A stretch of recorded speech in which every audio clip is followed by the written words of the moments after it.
अब तक तो आपने सुना था कि भारतीय जनता पार्टी के नेता मंत्रीगण अपने लोकसभा क्षेत्र के लोगों के बीच जाते नहीं हैं, और कभी जाते हैं तो लोग उनको पहचानते नहीं हैं, जुमलेबाजी फेंक कर वापस चले आते हैं। ये कहानी अब तक तो आपने सुनी होगी, लेकिन आज जो भारतीय जनता पार्टी के प्रत्याशी के साथ हुआ वैसा आपने न तो सुना होगा और न कहीं लिखा हुआ पढ़ा होगा। कानपुर से प्रत्याशी बनाए गए हैं भारतीय जनता पार्टी के रमेश अवस्थी जी। तो प्रत्याशी बनाए गए हैं तो सोचा कि चलिए अपने लोकसभा क्षेत्र में घूम लेते हैं। ट्रेन में बैठकर एक जगह से दूसरी जगह पर पहुंचे। इनके कार्यकर्ताओं को पता चला कि रमेश अवस्थी जी ट्रेन से आ रहे हैं। वो प्लेटफॉर्म पर पहुंचे, उनको रिसीव करने के लिए फ़ोन पर बता दिया कि इस डिब्बे नंबर में हूँ। लोग खड़े हो गए, आकर के फूल मालाएँ लेकर खड़े हो गए। इनके कार्यकर्ता, आम आदमी नहीं, कार्यकर्ता खड़े हो गए। भाई साहब बोगी से उतरे ही नहीं थे, उनसे पहले कोई और व्यक्ति उतरने लगा, डाल दी, सारी मालाएं डाल दी, फूल डाल दिए, और जितना भी स्वागत के लिए सामग्री लेके आए थे एक अजनबी व्यक्ति के गले में डाल दिया और उसकी जय जयकार बोलने लगे, ढोल बजाने लगे और उसको ही लेकर के चल दिए कि आओ जी भाजपा प्रत्याशी जी आपका स्वागत है। हाँ, हुआ है ये, वीडियो देख लीजिए।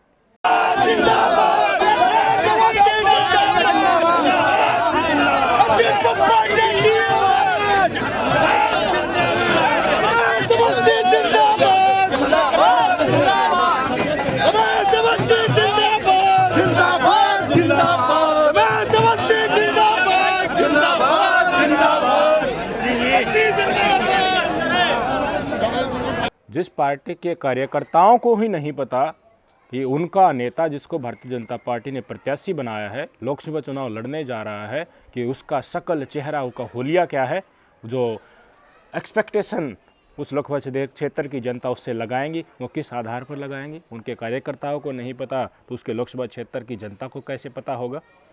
ये हालत है भाई साहब। धरातल में इस तरह की चीज़ें होना दिखाता है कि इस पार्टी में सिर्फ ऊपर वाले की चलती है।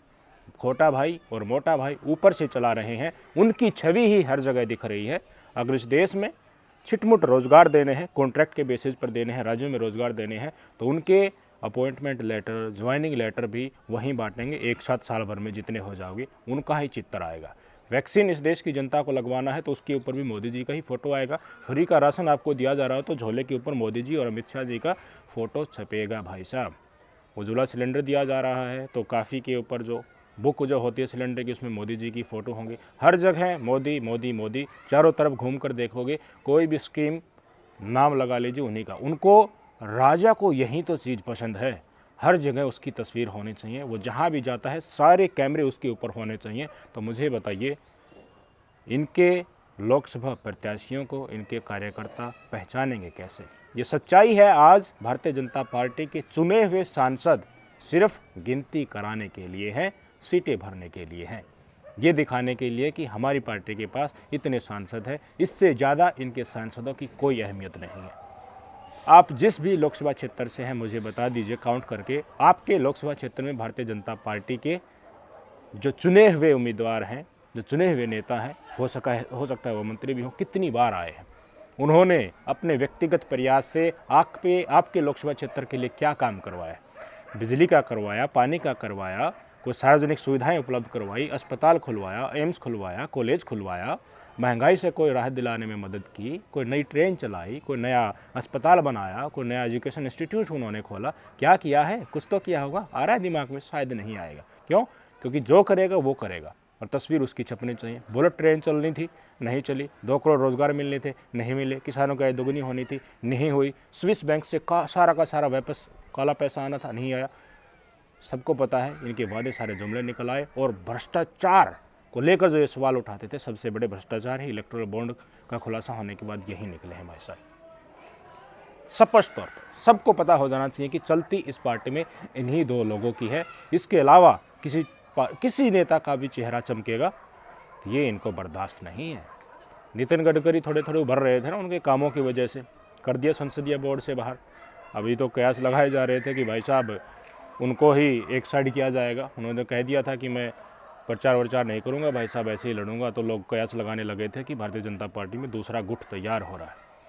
जितने भी मुख्यमंत्री हैं इनकी राज्य सरकारों में एक योगी आदित्यनाथ को छोड़ करके मुझे बता दीजिए जो इनकी इशारों पर नहीं नाचता हो। गुजरात देख लीजिए, हरियाणा देख लीजिए, राजस्थान देख लीजिए, मध्य प्रदेश देख लीजिए, शिवराज सिंह चौहान को, मामा जी को मारा साइड में फेंक करके। जहाँ जहाँ इनकी सरकारें हैं, योगी आदित्यनाथ अड़ गए, नहीं तो उनको भी एक तरफ कर रहे थे। लोग यही बता रहे हैं, ये धरातल पर इस तरह की स्थिति हो रही है। मैंने पहले बताया था कि इनमें भगदड़ मचेगी। वोट मांगने जा रहे हैं तो जनता सवाल पूछ रही है, तो एक भगदड़ तो वो मची है, गाँव से शहरों से इनको भगाया जा रहा है। दूसरी भगदड़ मची है एक पार्टी से दूसरी पार्टी में। ऐसे भी वाक्य सामने आ रहे हैं कि भारतीय जनता पार्टी ने टिकट दिया और चुनाव लड़ने से उन्होंने मना कर दिया। टिकट नहीं मिल रहा, इसके लिए इधर से उधर जाते हुए नेता को हमने देखा है, जिनको हम दल बदलू कहते हैं।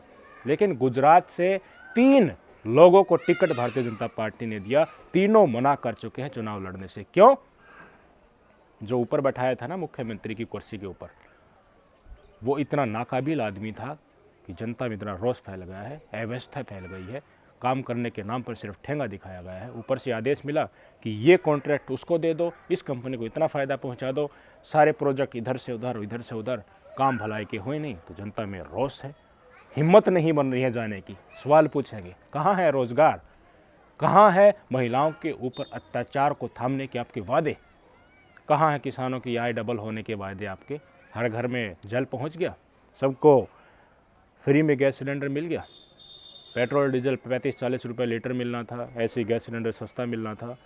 महंगाई की मार पहले से ज़्यादा हो गई है। आज ही आंकड़े जारी हुए हैं, आपकी स्क्रीन पर देख लीजिए। हमारे देश में जो युवा है उनमें से 83% बेरोजगार हैं। अभी तक तो स्टेट लेवल के आंकड़े आते थे, सेंट्रल लेवल के आंकड़े पूरे भारत के आंकड़े आ गए हैं। 83% युवा बेरोजगार, कोई काम नहीं, ना तो प्राइवेट सेक्टर में ना सरकारी क्षेत्र में, घर बैठे पढ़ लिख लेते हैं, माँ बाप का खर्चा लगवा देते हैं, खून पसीने की कमाई पढ़ाई में चली जाती है।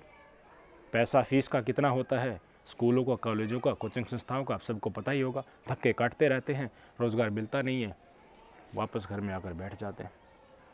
अधिकारी रील बना रहे हैं, सरकारें पेपर लीक करवा रही है, नेता MMS बनवा रहे हैं, कोचिंग संस्थाएं टॉपर खरीद रहे हैं, और छात्र आत्महत्या कर रहे हैं। मजबूर हैं, क्या करें, नौकरी नहीं मिलेगी तो कहाँ जाएंगे।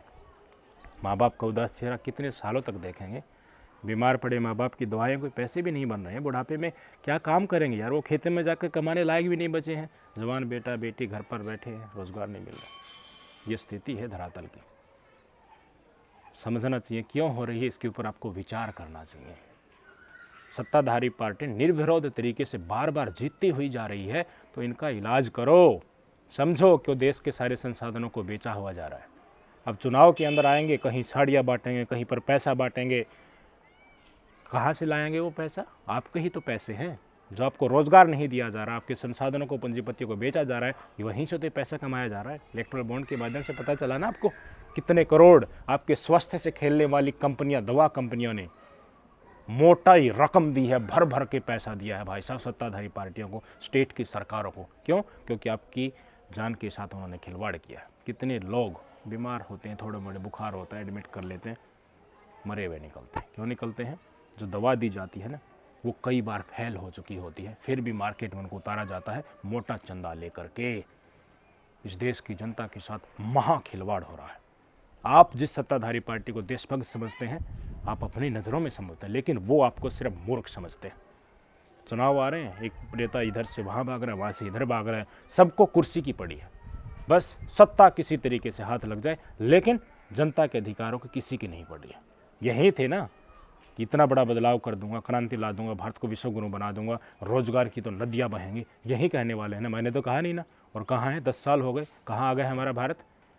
1% अमीरों के पास 40% संपत्ति जा चुकी है, तो गरीब और गरीब क्यों नहीं होगा? सबकी जेब पर कैसे चल गई या नहीं चल गई भाई साहब?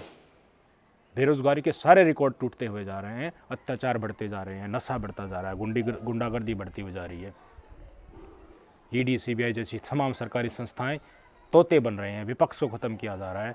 इंसानियत नाम की, अधिकारों के नाम की चीज़ ही इस देश में बाकी नहीं है भाई साहब। हर जगह पक्षपात, गुंडागर्दी, लठों से तोड़ा जा रहा है। जो भी बोलोगे, अपना हक मांगोगे, जा कर के देखो ना। अभी 83% युवा बेरोजगार है ना, अधिकार मांग के तो देखो क्या जवाब मिले। किसानों की आय डबल नहीं हुई तो आंदोलन किया तो मारी ना गोली, दोबारा आए थे आंदोलन करने के लिए। महिला पहलवान ने यौन शोषण के खिलाफ आवाज़ उठाई, ब्रजभूषण आरोपी था तो कर लिया, मिल गया न्याय, दिलवा दिया इस्तीफ़ा। सच्चाई है, देश की जनता को समझना चाहिए कि क्यों आपको निचोड़ा जा रहा है। अगर आपके पास इतना भी समय नहीं है कि अपने अधिकारों के लिए आप हक की आवाज़ उठा सके, तो माफ़ कीजिए, आपको गुलाम होने से कोई नहीं रोक सकता।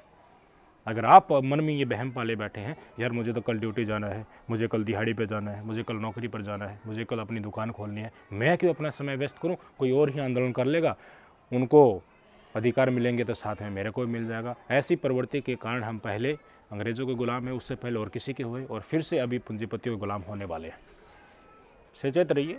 अगर आपको ये लग रहा है कि स्थिति नहीं बदल सकती, हम बेरोज़गार हैं तो बेरोज़गार ही रहेंगे, हम कम पढ़े लिखे हैं, हम इंटेलिजेंट नहीं हैं, फिर भी हमें रोज़गार नहीं मिल सकता चाहे कोई सरकार आ जाए, ये आपकी मिथ्या है। ऐसे भी देश हैं इस दुनिया में जो पकड़ पकड़ कर लोगों को सरकारी नौकरी देते हैं, लेकिन वो नहीं करते। स्थानीय उद्योग धंधे उनके ठीक चलते हैं, व्यापार ठीक चलता है उनका। सब कुछ हो सकता है अगर सरकार को आप सही जिम्मेदारी के कटघरे में खड़े करेंगे तो वास्तव में ये देश विश्वगुरु बन सकता है। तमाम विदेशी बड़ी बड़ी कंपनियां यहाँ आ सकती हैं, लेकिन उसके लिए इस देश की जनता को इनिशिएटिव लेना होगा, जिम्मेवार बनाना होगा सरकार जो आपके वोट लेकर गई है। इसके लिए चाहे ईवीएम को लेकर आंदोलन करना पड़े, विपक्ष को जनता की आवाज़ बनकर वो सही से उठा सके, उनका साथ देना पड़े, उनको ख़त्म होने से रोकना हो, ये तमाम कोशिशें आपको करनी होगी। तभी लोकतंत्र की जीत होगी, तभी हमारा भारत देश समृद्ध बनेगा, जिसमें हर वर्ग के पास उनकी योग्यता के अनुसार काम होगा, सब खुशहाल होंगे। सोचिएगा, विचारिएगा, किस तरीके से चुनाव के नज़दीक ये घटनाक्रम आ रहे हैं, इनके ऊपर पैनी नज़र बना के रखिएगा। उसी पार्टी को वोट दीजिएगा जो आपकी इज्जत करे, जो इस देश की जनता का भला करे। आप जिस वर्ग से हैं, अपना भला देखना किस तरह से हो सकता है, कितना भला हो उसके अनुसार वोट देना, तभी जिम्मेवारी तय की जा सकती है। नमस्कार।